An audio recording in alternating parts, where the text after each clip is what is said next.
amplificando.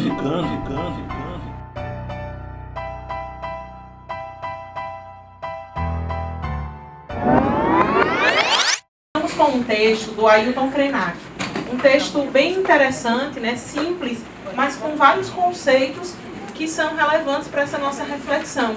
Então ele inicia falando que de fato a nossa sociedade hoje atingiu um nível de complexidade e de diversidade como nós nunca havíamos visto. Só que isso compromete o andamento, né, da humanidade na Terra, porque dentro desse campo de diversidade, de pluralidade e de complexidade, nós temos uma dificuldade de atingirmos esse espírito de comunidade.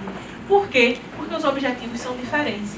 Isso se reflete muito na nossa lida com os grupos, nos territórios, com as pessoas que nós convivemos. Né? Mas sim, entendendo que a política pública é que vai mudar a sociedade e é estourando essa bolha da agricultura familiar a gente conseguir fazer políticas públicas muito mais amplas, muito mais macro, que esse que talvez seja o papel real dos territórios, o papel real dos CODETEs, é conseguir colocar o pé em vários lugares ao mesmo tempo para que a gente consiga ser enxergado como vários lugares ao mesmo tempo também.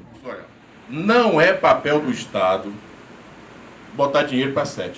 O papel da SET é ela ir buscar os recursos que estiver disponível em editais, em articulação, porque a SET não faz parte da rede de governança do Estado. Nós somos a rede de articulação e representação política dos colegiados. Quem faz parte do Estado é o CDT e os CODETEs. Aí é obrigação do Estado financiar e apoiar. A SET não, a SET é nossa obrigação correr atrás. A SET em movimento, eu expliquei isso ainda. A SET em movimento é nosso braço operacional financeiro. Ela tem CNPJ para isso. Então, a partir daqui, nós temos esse compromisso de buscar os recursos que estejam disponíveis ou até não. Vai fazer como a gente fez, a caminhada nos deputados, pedindo apoio. E aí sim, a partir desses recursos, a gente fazer aquilo que o Estado não financia. A instância da SET, ela se organiza com a Assembleia Geral, onde cada território tem 4 representantes dentro dessa Assembleia.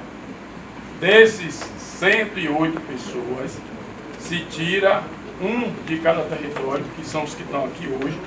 Claro que tem alguns casos aqui que teve substituto, mas são 27 integrantes da coordenação plena, aonde nós temos a maioria de mulheres, são 14 mulheres e 13 homens, porque a questão de gênero é um dos critérios da SET.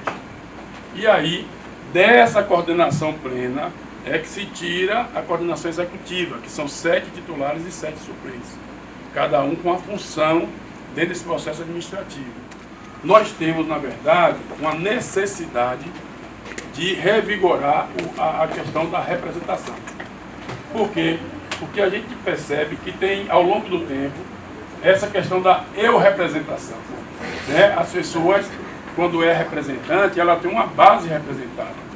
Então, quando a gente está falando do sistema de participação, de representação, significa que tem que ter um espaço onde esse representante tem que se reportar. A gente fala isso no conselho, então tem um CMDS e o cara da associação. Se ele, ao voltar para a associação dele, na Assembleia Geral, ele não reunir o pessoal e não conversar aquelas coisas que está conversando no conselho, essa representação está furada. Ela não está alcançando o seu objetivo, ela não está massificando no conjunto daquelas pessoas que estão sendo representadas. Então, saiu de comum acordo, né, nessa questão de ampliar, fortalecer e convencer a todos na participação da política territorial. Aí, se a gente fizesse pelo menos essa tarefa, então as outras coisas viriam por consequência. Nós temos aqui o que nos vigia hoje, ele coloca que é o smartphone, né, que nós hoje somos vigiados por o smartphone, é ele que nos vigia 24 horas por dia. E nesse pensamento rápido é que acontece a sociedade que nós temos hoje, neurótica, doente, porque a gente não consegue ter um pensamento lógico, um pensamento racional, um pensamento ligado, ele chama afetividade, que a afetividade, eu concluí no meu pensamento, que seria a questão emocional. Então, o capitalismo e a vigilância, esse ciclo aqui que nos leva ao pensamento, né, de curto prazo e soluções e resultados também de curto prazo sem racionalidade. É coordenar, articular, mobilizar acolher as demandas dos colegiados territoriais e construir as agendas com os setores que executam a política pública. Entender que o governo, nosso governo, Jerônimo Rodrigues, trabalha, e ele é um percussor da política territorial, e tenho certeza que ele tem esse pensamento ainda. Então, assim, ele convencer com que a Secretaria de Estado ele também trabalhe nesse segmento territorial. E a gente não... Para você ter essa, né, honra e grandeza de dizer eu sou uma liderança territorial, você precisa ir além do seu município, ir além de sua comunidade, tanto seja nos recursos investidos, seja na articulação, seja na organização de demandas, seja no controle social de políticas públicas. Porque quando a gente está na reunião do colegiado, aí se reúne com prefeituras, com câmara de vereadores, com sindicatos de trabalhadores, com cooperativas, e aí você tem essa oportunidade de ouvir, de debater